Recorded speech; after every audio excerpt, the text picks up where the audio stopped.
Hello, good morning everyone. Myself Hardik Prajapati.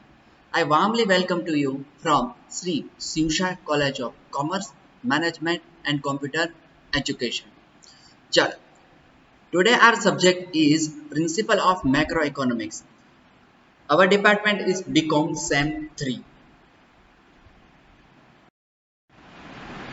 ચલ તો આપણે છે પ્રીવિયસ વિડીયોની અંતર્ગત વાત કરી ગયા છીએ what is the unconventional and non traditional services of bank.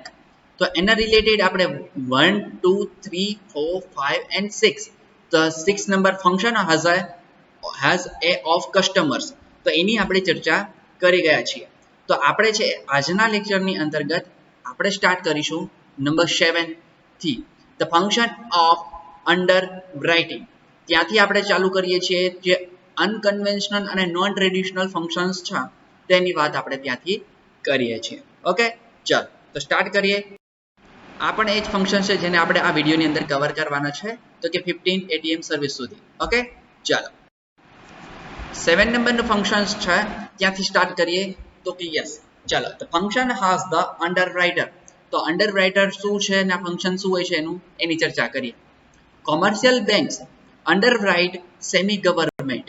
તો સેમી ગવર્મેન્ટની નીચે શું કરે છે તો એ કામ કરતી હોય છે આપણી કોમર્શિયલ બેંક છે તે government and joint stock companies loans.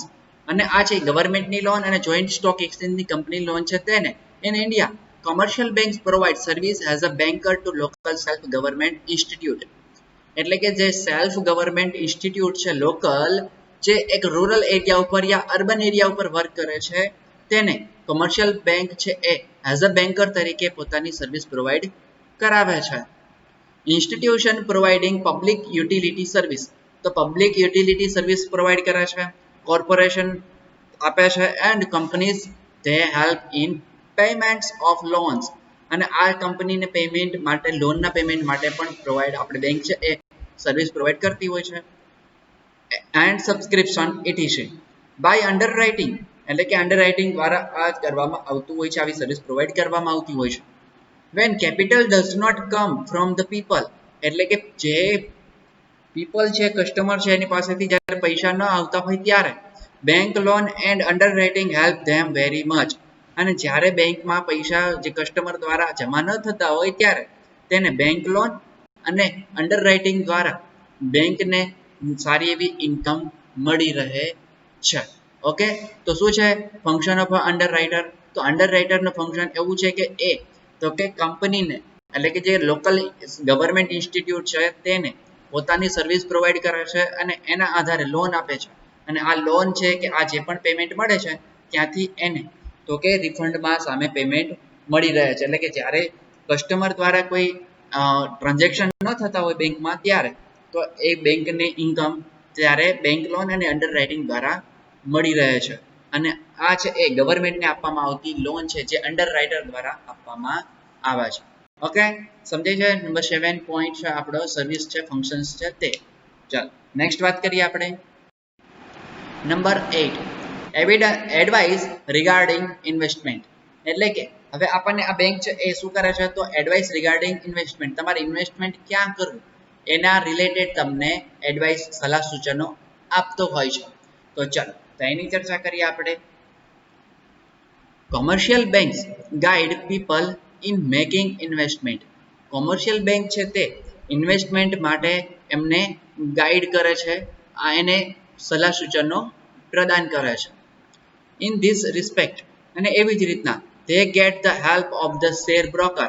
અને એ જ રીતના છે એ શેર બ્રોકર છે એને પણ પોતે મદદ કરે છે. Bankers give the details of their current rates of interest.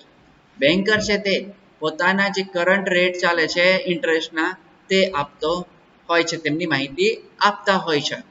Different price of the shares, અને જે શેરના અલગ અલગ ભાવ છે એને પ્રાઇસ કહેતા હોય છે વગેરે. આના કારણે શું થાય છે તો સમજો, એટલે કે જ્યારે બેંક છે એ તો કે અલગ અલગ શેરના ભાવો અને કરંટ રેટ કયો છે લોનનો એની બધી માહિતી બેન્કર છે એ કસ્ટમરને આપતા હોય છે અને બ્રોકરને આપતા હોય છે.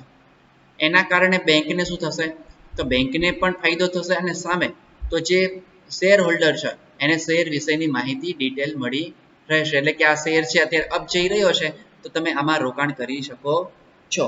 મતલબ આવું છે એ કોઈ એક હિન્ટ આપી દેતા હોય છે અને એના કારણે તમને એક ગાઈડન્સ મળી રહે છે. However, bankers do not take responsibility regarding share market. જ્યારે પણ આવું થાય છે ત્યારે તો બેન્કર કોઈ પ્રકારની રિસ્પોન્સિબિલિટી લેતા નથી શેર માર્કેટને લઈને. તો શું થાય છે એટલે એનો મતલબ એવું છે કે એ એડવાઇસ આપી શકે છે પણ એની રિસ્પોન્સિબિલિટી નથી કે આ છે એ પ્લસ જ જશે કે માઇનસ થશે શેર છે તે. ઓકે, તો એડવાઇસ રિગાર્ડિંગ ઇન્વેસ્ટમેન્ટ એટલે તો કે તમને શેર માર્કેટની અંદર તમને ખાલી એડવાઇસ આપે છે, એ એની માટે રિસ્પોન્સિબલ છે નહીં. ઓકે, તો એની વાત અહીંયા આપણને કરે છે એટલે કે બેંક છે એ એડવાઇઝરીની ભૂમિકા પણ અદા કરતી હોય છે. ચાલો નેક્સ્ટ વાત કરીએ આપણે એઝ એ ગ્રાન્ટર.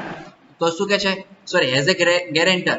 તો ગેરેન્ટર તરીકે પણ પોતે ભૂમિકા ભજવતા હોય છે બેંક છે તે. ચાલો તો એની ચર્ચા કરીએ. Banks provide guarantee on behalf of third parties. તો બેંક છે એ તો કે શું કરતી હોય છે તો ગેરંટી આપતી હોય છે કોની જગ્યાએ તો થર્ડ પાર્ટીની જગ્યાએ. એન્ડ અધર પાર્ટીઝ એટલે કે બીજી કોઈ પાર્ટી છે એની જગ્યાએ બેંક છે પોતે જ છે એ શું કરે છે ગેરંટી લે છે તો કે yes. Such a guarantees are provided for carrying out the contract. એટલે કે આ કોન્ટ્રાક્ટ છે એ ચલાવવા માટે શું કરે છે તો એની માટેની ગેરંટી લેતી હોય છે બેંક. ઇન ગેરંટી લેટર, જે ગેરંટી લેટર ઉપર the time of execution and maximum liability are mentioned. એટલે કે જે ગેરંટી લેટર હોય છે તેની ઉપર ટાઈમ ઓફ એક્ઝિક્યુશન એટલે કે આ ક્યારે લાગુ પડશે તે અને મેક્સિમમ લાયબિલિટી એટલે કે ક્યાં સુધી આ માન્ય ગણાશે ત્યાં સુધીની તારીખો તેની ઉપર મેન્શન કરેલી હોય છે. Usually when the banks give guarantee એટલે કે સામાન્ય રીતે જ્યારે બેંક ગેરંટી આપે છે ત્યારે they get some security mortgaged from the customer. એટલે કે જ્યારે બેંક આવી ગેરંટી લે છે ત્યારે તો બેંક શું કરતી હોય છે તો સિક્યોરિટી રૂપે કોઈ છે એ સામાન એટલે કે સોનું છે કે કોઈ પેપર છે તેને કસ્ટમર પાસેથી લેતી હોય છે કેમ કે ગેરંટી પ્રોવાઈડ કરાવવા માટે. ઓકે, એટલે કે જો કોઈ કસ્ટમર છે એ તો કે જ્યારે આ પાર્ટીને જ્યારે લોન છે યા કોઈ પૈસા છે એ જમા ન કરાવી શકે તો એની પાસે રહેલું મોર્ગેજ છે એ તમને આપી શકે એટલા માટે.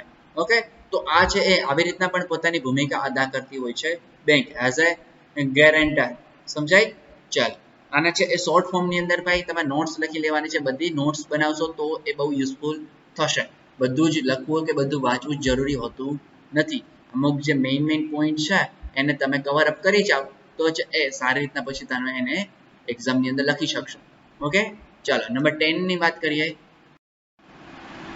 નંબર 10 તો એની ચર્ચા કરીએ. Statistical data regarding trade and industries.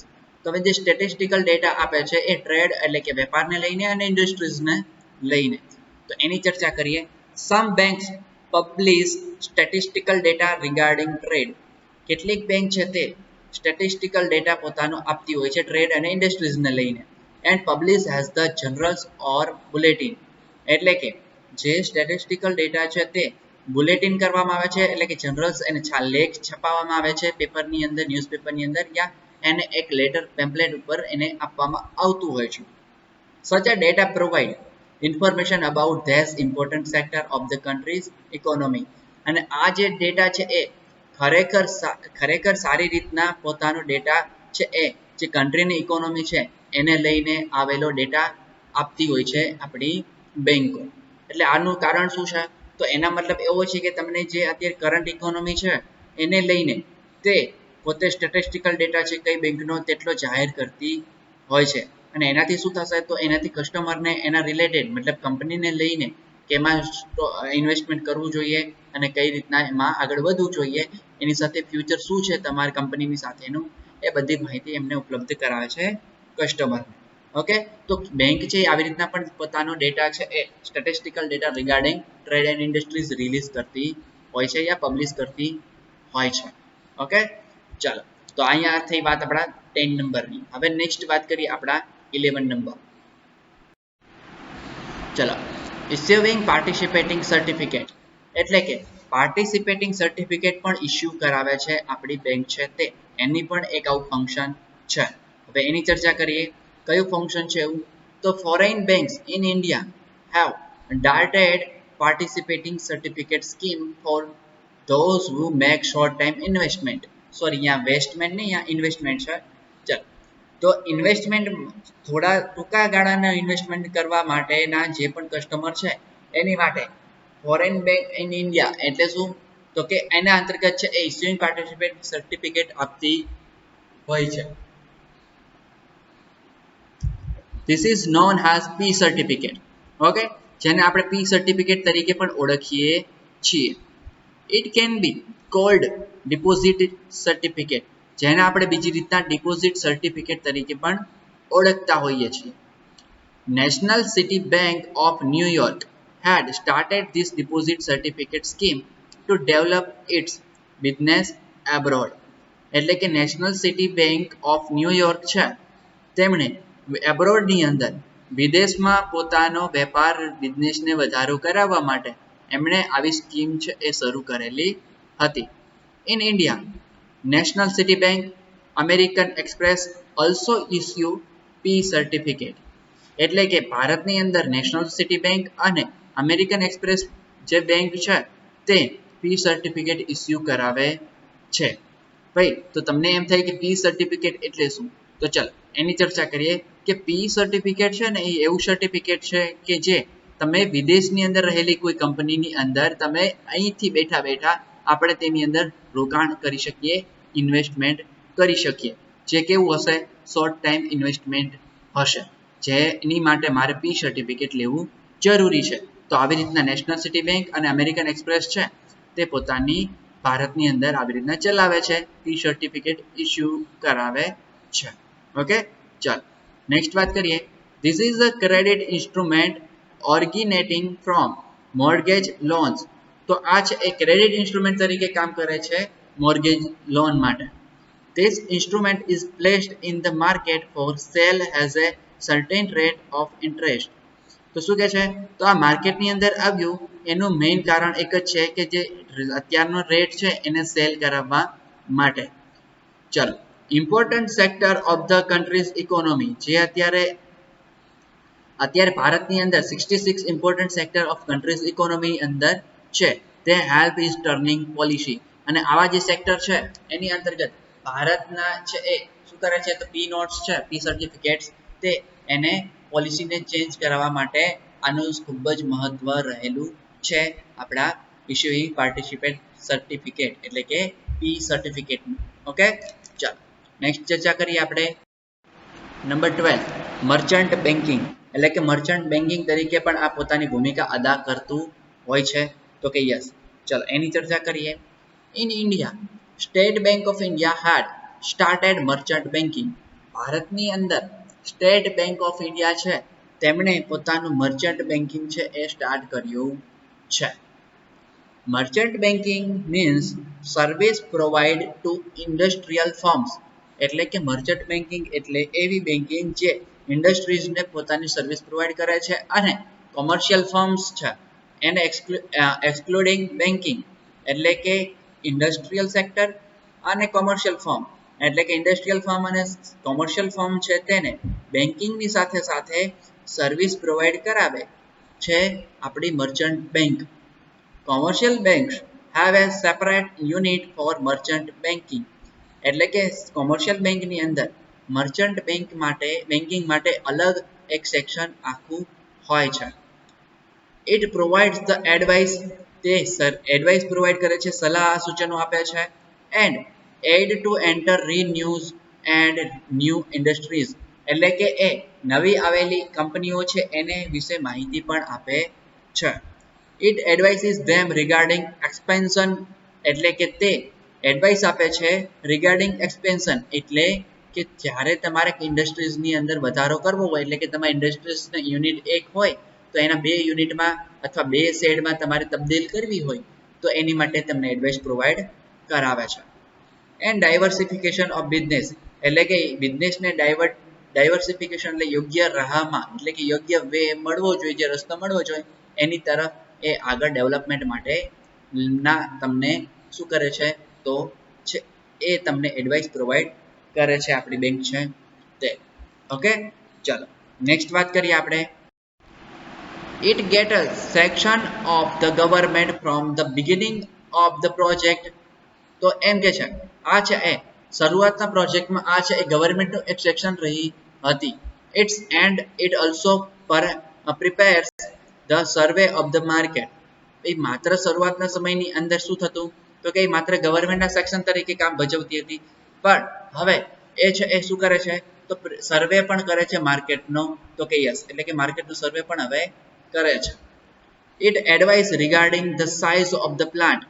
તે પ્લાન્ટને લઈને પોતાની સાઇઝ છે એ પણ કહે છે. મશીનરી એટલે કે પ્લાન્ટમાં કઈ મશીનરી યુઝ કરવી એની પણ એડવાઇસ આપે છે. Choice off process of production વગેરે. એટલે કે શું તો તમને આ બેંક છે તે એટલે કે જે મર્ચન્ટ બેન્કિંગ છે તે તમને પ્લાન્ટને સાઇઝને લઈને તમને એડવાઇસ પ્રોવાઈડ કરે છે. મશીનરી કઈ યુઝ કરશો એને લઈને તમને પ્રોવાઈડ કરે છે એડવાઇસ, અને તમે કયા પ્રકારનું પ્રોડક્શન કરશો મતલબ કયા પ્રોસેસથી તો એ તમને પ્રોવાઈડ કરે છે એડવાઇસ આના related. It obtain credit from various financial institute. તે શું કરે છે તો ફાઇનાન્શિયલ ઇન્સ્ટિટ્યૂટ છે ત્યાંથી ક્રેડિટ મેળવે છે. It also helps in getting foreign exchange. તે ફોરેન એક્સચેન્જ કરવા માટે ફોરેનમાં તમારે છે એ એની સાથે તમારે ઇન્વેસ્ટમેન્ટ કરવું હોય તો પણ તમને તે એડવાઇસ આપે છે. It helps in issuing shares and underwrite shares. તે તમને શેરને ઇશ્યુ કરવા માટે અને અંડર રાઇટ શેર્સ એટલે કે આપણે હમણાં આગળ વાત કરી એ પ્રમાણે અંડર રાઇટ શું છે તો એની ચર્ચા કરી એ મુજબ તમને એમાં પણ હેલ્પ કરે છે. ઓકે, ખ્યાલ આવે છે? તો શું છે મર્ચન્ટ બેંક? મર્ચન્ટ બેંક એટલે એવી બેંક જે તમને હાલની દ્રષ્ટિએ એટલે કે at a time Indian economies જે અત્યારે છે એના મુજબ તમને તો કે કયા સેક્ટરની અંદર કયા કેટલા સાઇઝનો પ્લાન્ટને બનાવવો, એની મશીનરી કઈ યુઝ કરવી, કયા પ્રોડક્શનથી તમે પ્રોસેસ કરવી, આ બધી જ માહિતી છે તે તમને પ્રોવાઈડ કરાવતી હોય છે. તો એ છે આપણી મર્ચન્ટ બેંક, જે કોમર્શિયલ બેંકની અંદર એનું આખું એક અલગ સેક્શન અથવા યુનિટ જ આવેલું હોય છે. ઓકે, ચાલો નેક્સ્ટ વાત કરીએ મોબાઈલ બેન્કિંગ. તો મોબાઈલ બેન્કિંગ છે એ in India during the last few years એટલે કે ભારતની અંદર છેલ્લા સમય થોડા વર્ષોની અંદર some commercial banks have started mobile banking. કેટલીક બેંકો છે એને મોબાઈલ બેન્કિંગ સ્ટાર્ટ કર્યું છે. Mobile bank is a bank on wheels. Mobile bank છે એ માત્ર શું છે તો કે ચાલતી બેંક છે. In a vehicle these are a counter and safe for cash. આ એક ચાલતી બેંક છે જે પોતે શું કરે છે તો એક સેફ બેંક છે. they have fixed programs for daily traveling. આનો છે એક ફિક્સ પ્રોગ્રામ હોય છે ડેલી ટ્રાવેલ કરતા હોય છે તો કે યસ આપણે જોઈએ છીએ ને ભાઈ એક વાન આવે છે, વાનની અંદર આપણે જોઈએ છીએ કે રૂરલ એરિયાની અંદર ભારતના એવા કેટલા પણ રૂરલ એરિયા છે જ્યાં આ મોબાઈલ બેન્કિંગ ચાલે છે. તો કે કેમ તો કે તે એવી વાન લઈ જાય છે અને વાનની અંદર આખું બેન્કિંગ સિસ્ટમ હોય. જે પણ લોકોને ત્યાં ટ્રાન્ઝેક્શન કરવા હોય, કોઈને પૈસા ઉપાડવા છે તો ત્યાંથી વિથડ્રો કરી શકે છે મોબાઈલ વાન દ્વારા જ, અને એ મોબાઈલ વાન દ્વારા જ એ ઇન્વેસ્ટમેન્ટ છે એ ડિપોઝિટ કરવા હોય તો ડિપોઝિટ પણ થઈ શકે છે. તો આવી આપણે જોયું છે ટીવીની અંદર, આપણે ન્યૂઝની અંદર જોતા હોઈએ છીએ. In India the first such a bank was started by the bank of Patiala. આવી પહેલી બેંક છે સ્ટાર્ટ કરનાર બેંક છે bank of Patiala. Such a banks collect saving from people.